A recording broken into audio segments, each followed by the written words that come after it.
여러분은 이날치라는 밴드를 아십니까?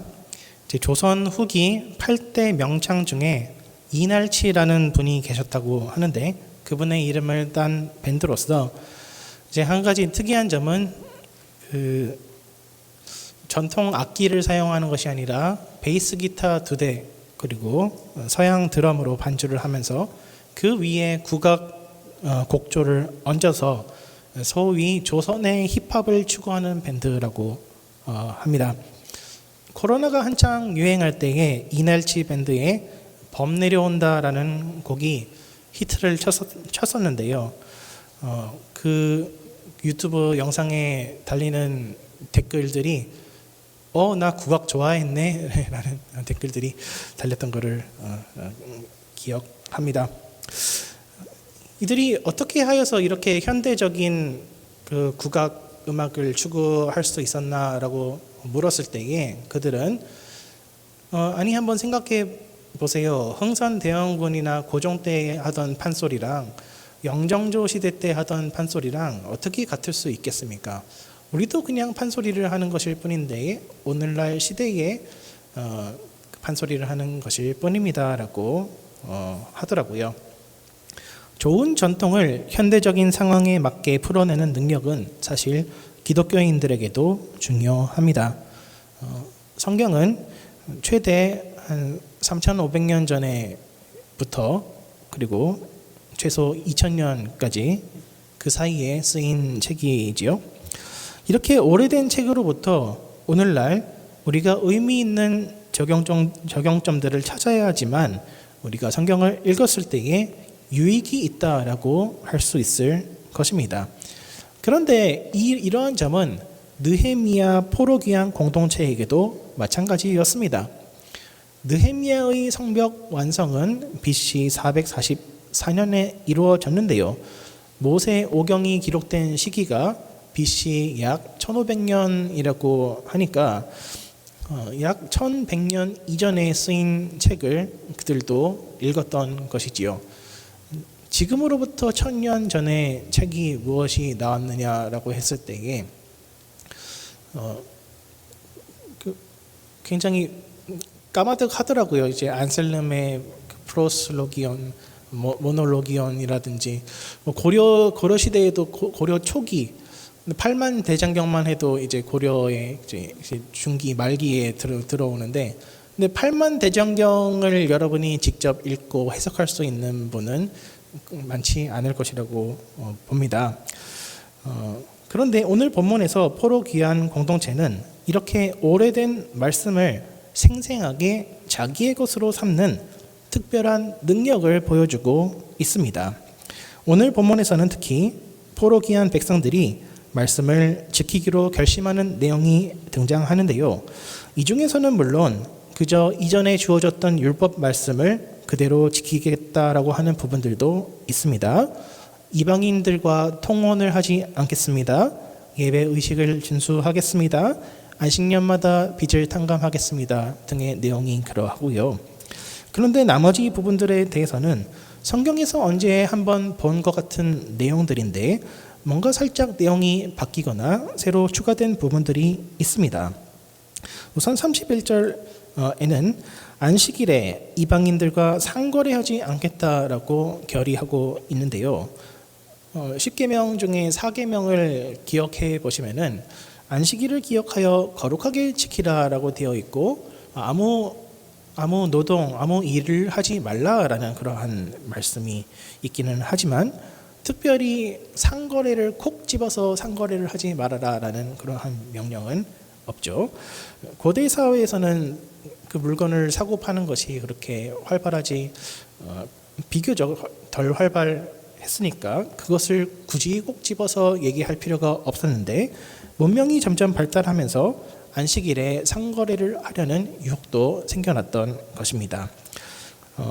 북이스라엘 후기에 활동했던 아모스 선지자 때 이르러서 비로소 안식일에 상거래를 하지 말아라라는 그러한 뚜렷한 명령이 처음 주어지기 시작했는데, 포로기한 공동체 역시 새로운 터전에서 안식일을 지킨다라고 하는 것은 상거래를 하지 않는다라는 것을 했고 그들은 그들 방식으로 말씀을 받아들였습니다.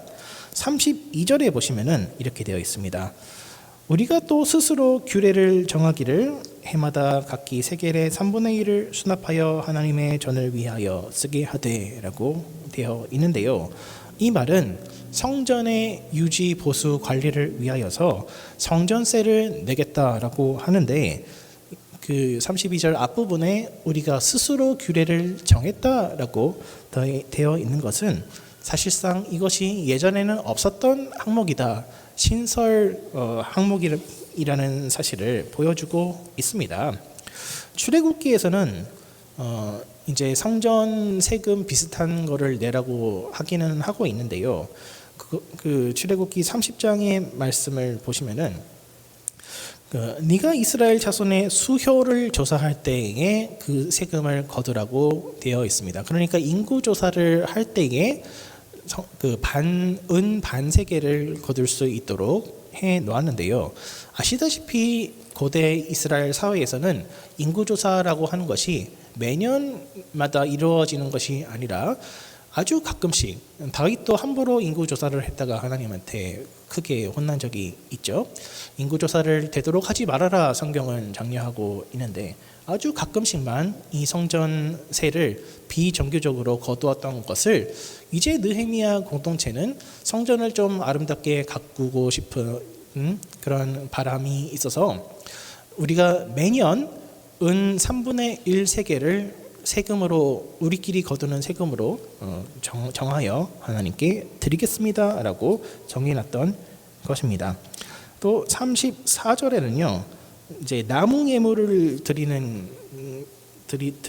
드리겠다라고 결심하는 부분이 나옵니다. 이것 역시 신설 세금 조항입니다. 구약 성전에서는 금향단과 번제단이 항상 불이 켜져 있는 것이 굉장히 중요했습니다. 이것을 무시하고 이제 나답과 아비후가 다른 불을 썼다가 하나님한테 징계를 받았었죠. 이 제 성전 안에 있는 불을 항상 피우는 이 작업을 하기 위해서 이전에는 여호수아 시대 때에 이스라엘로 편입된 기브온 자손들이 성전에서 굳은 일들을 담당하면서 나무 캐는 담당을 해 왔었는데요. 이제는 좀 더 많은 제사를 드릴 필요가 있었는지 기브온 사람들에게만 이 의무를 맡겨두지 아니하고 나무 캐 오는 일들을 우리 온 이스라엘 민족이 다 같이 담당하겠습니다라고 스스로 결의하고 있습니다. 11조를 실천하는데도 나름대로 구체적인 규칙들을 세웠습니다. 우리가 앞으로 볼 12장에서는 11조를 먼저 문지기와 노래하는 자들한테 주고 문지기와 노래하는 자들은 그들의 11조를 레위 사람들에게 주며 레위 사람들의 11조는 또 제사장들에게 주는 방식으로 그 11조의 시스템을 정해 놓았고요. 또 11조를 저장할 공간 그리고 이것을 관리할 책임자를 지정하는 모습을 오늘 볼 수가 있습니다.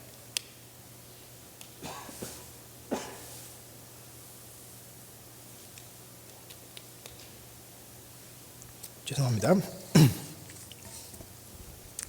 우리는 말씀을 묵상할 때에 되도록이면 구체적으로 적용하라라고 가르치고 있습니다. 그저 이웃을 사랑해야 되겠다라고 하기보다는 옆 동네 삼식씨를 제가 특별히 더 잘 섬겨야 되겠습니다라고 적용을 하는 것이 훨씬 더 좋은 적용이라고 보통 얘기들을 하죠. 큐티를 할 때에는 우리는 두 가지 질문을 축구로 삼아야 됩니다. 첫째, 하나님은 누구이신가? 이 본문에서 하나님은 어떠한 일을 행하시는가를 묻고 둘째, 그렇다면 나에게 주는 교훈은 무엇인가? 그런데요, 이 두 가지는 뗄래야 뗄 수 없습니다. 하나님이 누구이시며 무엇을 행하셨는지 더 깊이 알아야지만 나에게 주어지는 교훈이 무엇인지 명확하게 파악할 수 있습니다. 그런데 물론 우리는 말씀을 읽으면서 항상 구체적인 적용점을 찾지 못할 수도 있습니다. 그러나 또 또 구체적으로 적용하기 위해서는 또 그만큼 묵상이 많이 필요한 거죠. 구체적인 적용점을 찾지 못한 것은 우리의 묵상이 그만큼 깊지 못했다라는 것을 의미하기도 하고, 또 반대로 구체적으로 적용해야 되겠다라는 의지가 부족하게 되면은 그저 말씀을 읽는 것이 우리의 어떤 지적인 유희로 끝날 가능성이 높습니다. 느헤미야 공동체는 말씀 이해와 적용의 균형을 갖춘 공동체였습니다. 그런데 이렇게 새로운 결심 사항까지 추가하면서 율법을 지킨 것의 이유가 무엇이었을까요? 두말할 것도 없이 성전의 유지 보수 때문이지요. 만약 이스라엘 사람들이 11조를 내지 않는다면은 레위인들과 제사장들이 없어질 것이고, 만일 그들이 나무를 캐서 바치지 않는다면은 성전 제사에 불이 이어지지 않을 것이며, 만일 그들이 성전세를 내지 않는다고 한다면은 성전에 무너진 곳을 수리할 재정이 없었을 것입니다. 그리고 실제로 느헤미야 13장에서는 약 12년 후에 느헤미야가 자리를 비운 후 다시 돌아와서 예루살렘을 살펴보는 장면이 등장하는데, 사람들이 오늘 이 본문에서 결심한 대로 시행하지 않아서 엉망진창이 된 것을 볼 수 있을 것입니다. 그들은 다시 이방인과 통혼하게 되었고, 심지어 히브리 언어를 사용하지 자손들이 히브리 언어를 사용하지 못하는 지경에 이르렀으며, 그들이 11조를 내지 않아서 레위인들과 제사장들이 각기 다 자기 집안의 돈벌이를 하느라 도망친 것을 볼 수 있습니다. 성전 시스템이 제대로 돌아가지 못했던 것이지요. 우리가 율법을 지켜야 하는 이유 중에 하나는 너무나 당연하지만 지키지 않으면 엉망이 되기 때문입니다. 살인하지 말라, 간음하지 말라, 도적질하지 말라, 거짓 증언하지 말라. 이것들을 어기면은 우리는 남들에게도 피해를 주지만 또한 우리의 삶도 치명적으로 타격을 입게 됩니다. 29절에서도 마찬가지로 율법을 어기는 사람에게 저주가 임할 것이라고 선언하고 있습니다. 우리는 저주를 피하기 위해서 율법을 지켜야만 합니다. 그러나 우리가 단지 저주를 피하기 위해서 율법을 지키다 보면은 한계에 부딪히게 됩니다. 성전 유지 보수가 나의 책임이라고 생각한다면은 그 일을 하면서 우리가 기쁨을 느낄 때도 있지만 쉽게 지치기도 합니다. 우리가 뭔가 재미있어서 뭔가를 하는 것이 아니라 단지 벌을 받기 싫어서 무엇인가를 한다면은 한두 번 하는 것은 재미로 할 수 있지만 평생 동안 또는 몇백 년 동안 그 일을 계속해 나가는 것은 굉장히 짜증날 수 있습니다. 그리고 실제로 느헤미야로부터 약 400년이 지난 후 이스라엘 사람들은 느헤미야 때 신설된 이 성전세를 가지고서 예수님께 짜증내기 시작했습니다. 마태복음 17장에 그 이야기가 나와 있죠. 마태복음 17장에 있는 얘기를 한번 살펴보시면요, 가버나움 지역에 이제 예수님과 제자들이 지나가는 그러한 얘기가 나옵니다. 가버나움 지역은 예수님의 고향인 갈릴리 호수 근방이었습니다.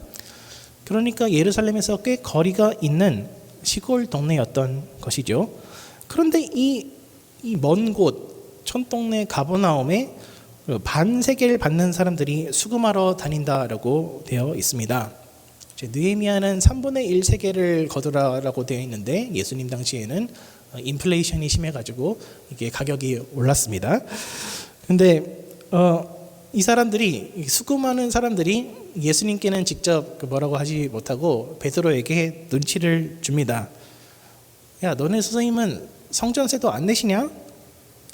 근데 베드로가 아니야, 내실 거야 라고 대답을 하긴 하는데, 대답을 했으면 돈을 내야지 그 돈을 냈다는 장면이요. 그 바로 안 나오는 것으로 보아서 베드로의 주머니에는 그 돈이 없었던 것으로 우리가 추측할 수 있겠죠. 은 한 세겔이 당시에 노동자가 4일 동안 벌 수 있는 임금이라고 합니다. 그렇다면은 반세겔은 이틀치 임금, 우리가 한 하루에 100불 정도 번다라고 만약에 잡는다면은 최소한 1인당 200불이죠. 반세겔이라고 하면은. 베드로가 그 200불, 본인이 낼 200불, 그리고 예수님이 낼 200불, 총 400불이 당장 주머니에 없으니까 내실 거야 라고만 얘기를 하고 돈을 못 냈습니다. 베드로가 집에 돌아옵니다. 예수님이 다 아시고 이렇게 물어보시죠. 세상 임금이 자기 자녀들에게 세금을 매기는 것을 본 적이 있느냐? 없습니다. 타인에게만 세금을 거둡니다. 그러자 예수님께서는 그러면 아들들은 성전세를 안 내도 되겠네? 라고 말씀하십니다. 그러나 곧바로 이어서 예수님께서는 그렇지만 다른 사람들에게 걸림돌이 되지 않기 위해서 우리가 성전세를 좀 내야 되겠다. 물고기 한 마리 잡아오면은 그 입에 은화가 있을 것인데 그걸로 네 몫이랑 내 몫이랑 해서 내고 오너라 라고 말씀하십니다. 느헤미야 공동체가 만든 이 성전세, 예수님께서는 지켜야 한다고 하시나요? 안 지켜도 된다라고 하시나요? 원래 아들은 안 지켜도 되지만 다른 사람들이 시험에 들지 않게 하기 위해서는 지키라라고 말씀하십니다. 그리고 이 말씀에 우리가 율법을 따라야 할 혹은 공동체를 돌봐야 할 중요한 이유가 담겨 있습니다. 우리는 자녀의 권세를 얻은 자들입니다. 영접하는 자, 곧 그 이름을 믿는 자들에게는 하나님의 자녀가 되는 권세를 주셨습니다. 자녀가 되었다라고 하는 것은 율법으로부터 자유롭다라는 것을 뜻합니다. 더 이상 우리가 율법을 어겼을 때에 율법의 저주가 우리에게 임하지 않는다라는 것을 뜻합니다. 그러나 우리는 율법을 어기면 지옥 갈까 봐서 무서워서 그것을 지키는 것이 아니라 다른 사람들이 시험에 들지 않게 하기 위해서 율법을 지켜야 합니다. 로마서에서 말씀하듯이 우리는 율법의 정죄에서 벗어났지만 오히려 그 때문에 더욱더 열심히 율법을 지켜야 하는 것입니다. 예수님을 믿는다라고 하는 것은 우리의 인생이 덤으로 사는 인생이라는 것을 뜻합니다. 예수님께서는 십자가 위에서 다 이루셨습니다. 너희가 이 성전을 헐라 내가 사흘 만에 다시 일으키리라 라고 말씀하신 예수님께서는 오직 당신의 능력만으로 우리의 도움 없이 성전을 일으켜 세우신 분이십니다. 그러니까 우리가 뭘 안 한다고 해서 성전이 무너지지 않습니다. 성전이 무너지고 안 무너지고가 우리 손에 달려 있다면 우리는 율법주의에 빠집니다. 그리고 율법주의에 빠진 사람들은 예수님이 오셔도 타박하게 됩니다.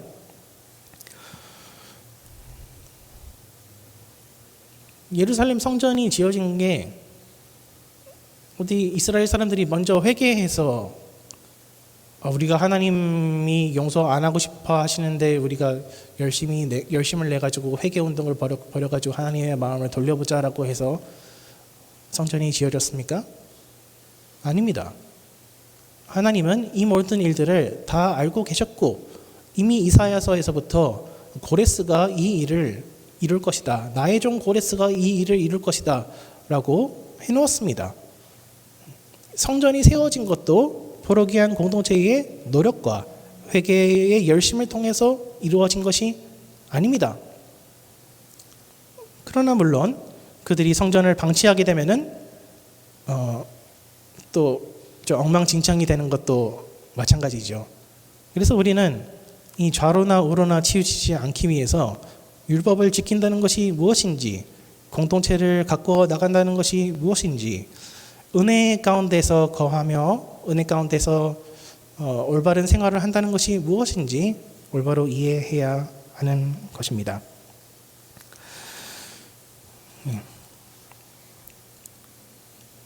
우리는 율법을 안 지켜도 공동체를 돌보지 않아도 지옥에 가지 않습니다. 그러나 우리가 성전 일에 손을 놓거나 율법을 마음대로 어기면서 살면은 물론 우리한테도 피해가 가고, 그러나 더욱 중요하게는 아직 믿지 않는 사람들에게 피해가 갑니다. 하나님 영광을 가리며 교회가 어려워지게 됩니다. 하나님께서 우리를 이 땅 가운데 남겨놓으신 이유는 우리가 순종 잘하는지 안 잘하는지 보려고 놔두신 게 아닙니다. 다른 사람들의 유익을 위하여, 다른 사람들에게 거치는 것이 없게 하기 위하여 우리가 율법을 지켜야 된다라고 하는 것은 더 이상 우리에게는 그러한 과제가 구원의 조건으로 달려있는 것은 아니라는 것을 얘기하고 있는 것이죠.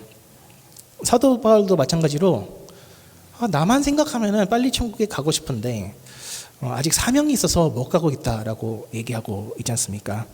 그런데요, 사명이라는 것도 하나님이 주신 것이며 하나님이 사명 주셨으므로 하나님이 능력도 주실 줄로 믿으시기 바랍니다. 사명은 내 힘으로 감당하는 것이 아닙니다. 우리가 이것을 잘 알아야지 우리의 신앙생활이 기쁨이 될 수 있습니다. 교회를 볼 때마다 답답하십니까? 이런 사람들이 모여있나 한심하십니까? 아무리 봐도 도무지 답이 없다고 느끼십니까? 만일 그렇다고 한다면 여러분은 아마 딜레마에 빠져 있을 것입니다. 포로기한 공동체처럼 시간이 지나면 지쳐서 그만두든지, 아니면 억지로 교회를 끌고 나가면서 이 수금하러 다니는 사람들이 예수님께 했던 것처럼 예수님께도 그리고 성도들에게도 짜증을 내든지 둘 중에 하나일 것입니다. 그러나 비록 아직 온전하지는 않지만 하나님께서 당신의 선하신 계획에 따라 교회를 만들어 가고 계심을 믿는 사람은 자기 스스로도 공짜로 하늘나라에 들어온 것을 알기 때문에 다른 사람들도 너그러운 마음으로 품을 수 있게 됩니다. 너도 아들이냐? 나도 아들이다. 너도 부족하냐? 나도 부족하다. 하나님께서는 도무지 우리의 힘으로 감당할 수 없는 사명들을 우리에게 맡겨주시지만 순종하다 보면은 물고기 입에서 동전도 나오고 기적적으로 길을 열어주십니다. 그리고 하나님의 성전은 오직 이러한 기쁨으로 드리는 믿음의 순종을 통해서만 세워져 나가는 것입니다. 이러한 율법 순종의 원리를 이해할 때에 우리는 온전히 그리고 즐거이 헌신할 수 있게 됩니다. 율법에 대한 순종은 사실 법조항 몇 가지를 지키는 것에서 끝나는 것이 아니라 나 자신을 온전히 하나님께 바치는 것을 목표로 합니다. 그러므로 형제들아, 내가 하나님의 모든 자비하심으로 너희를 권하노니 너희 몸을 하나님이 기뻐하시는 거룩한 산제물로 드리라. 이는 너희가 드릴 영적 예배니라. 하나님께서 요구하시는 것은 단지 우리의 어떠한 헌금의 일부, 우리의 어떠한 경건 생활과 예배 시간에 투자하는 시간의 일부, 그리고 가끔 드리는 봉사 활동의 일부만을 원하시는 것이 아니라 나의 생명 자체를 요구하십니다. 헤세드를 따라서 산다라고 하는 것은 은혜에 나를 내맡긴다 라는 것을 뜻합니다. 제가 많이 드는 예화가 헤세드는 거지한테 샌드위치를 주는 것이 아닙니다. 거지한테 체계적이고 제대로 보장된 복지를 약속하는 것이야말로 그것이 헤세드의 사랑입니다라는 얘기를 자주 합니다. 그런데 더 나아가서 헤세드는 사실상 내가 그 거지의 입장이 되는 것입니다.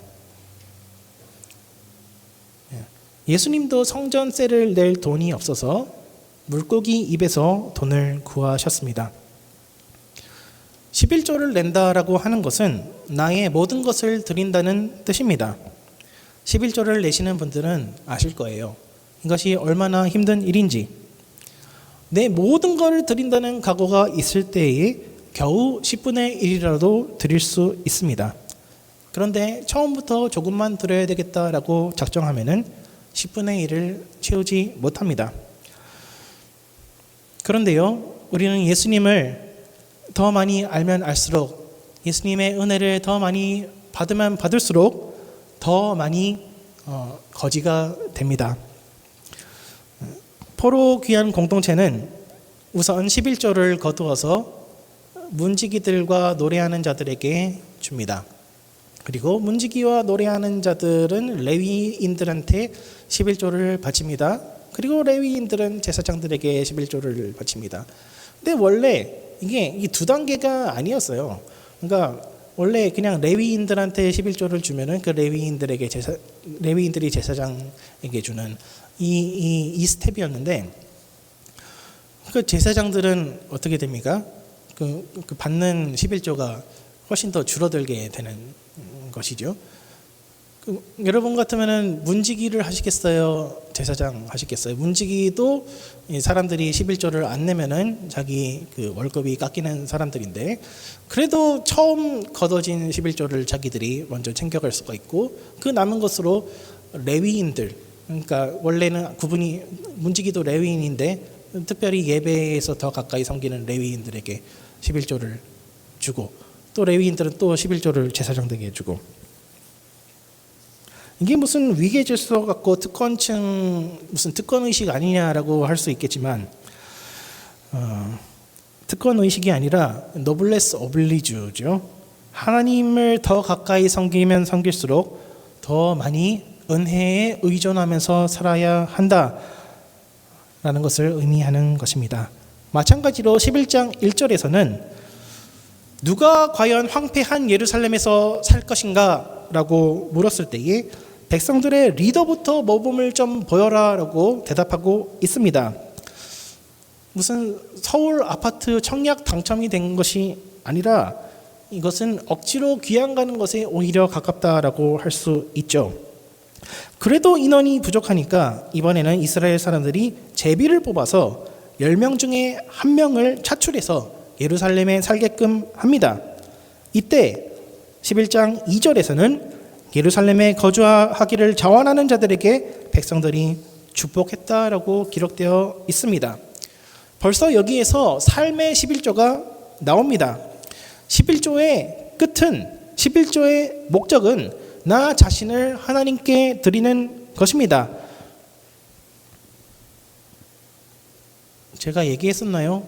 제가 초등학교 3학년 때 수련회를 갔는데 너무 은혜 받고 그 강사분이 예수님을 영접할 사람 이 시간에 일어나세요라고 해서 일어났고, 그 다음에 예수님을 위해서 살아갈 사람 일어나세요라고 했는데 그때 일어났는데, 눈을 떠보니까 저밖에 안 일어나 있던 사실을 여러분은 들어보신 적이 있습니까? 그래서 제가 지금 여기에 이 자리에 서 있는데요.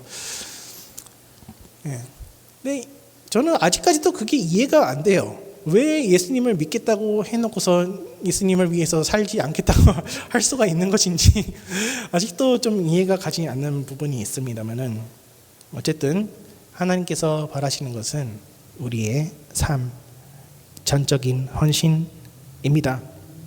그리고 오늘 성경 말씀은 이러한 헌신을 즐거운 마음으로, 자원하는 마음으로 행할 때에 복이 있다라고 말씀하고 있습니다. 이 즐거운 헌신은 오직 예수님의 사랑을 아는 사람들만 가능합니다. 우리가 아들이 되기 위해서 예수님은 종이 되셨습니다. 우리가 기뻐할 수 있기 위하여서 예수님은 슬픔과 고난을 짊어지셨습니다. 우리의 삶의 일부가 아니라 우리의 온 생명을 구원하기 위해서 예수님은 부분적으로가 아니라 온 생명을 다해 자기를 희생하셨습니다. 그것도 억지로 한 것이 아니라 기쁨으로 그리 하셨습니다. 온 율법의 요약이 하나님 사랑과 이웃 사랑이라고 할진데, 우리가 이 사랑의 경지에 도달할 수 있도록 해주는 것은 우리에게 먼저 베풀어 주신 예수님의 사랑을 통해서밖에 없습니다. 예수 안에서 우리가 온전케 되고 자유케 되었으므로 율법을 따르고 교회를 섬기는 이 일이 우리에게 짐이 되는 것이 아니라 기쁨이 될 수 있으며, 심지어 그것이 우리의 전 존재를 요구한다고 할지라도 우리는 기쁨으로 화답할 수 있게 됩니다. 이것이 율법의 요약이요 율법의 정신입니다. 이 율법의 정신에 맞닿을 때만 우리는 좌로나 우로나 치우치지 않을 수 있습니다. 힘들어서 그만두거나 옆 사람에게 짜증내는 것은 하나님의 사랑을 지금 경험하지 못하고 있다는 증거입니다. 하나님의 말씀은 알면 알수록 우리 마음에 사랑이 넘쳐나야 정상입니다. 더욱더 기뻐해야 정상이고 더욱더 헌신하고 싶어야 정상입니다. 옆 사람과 인사하겠습니다. 다 잘 되고 있습니다.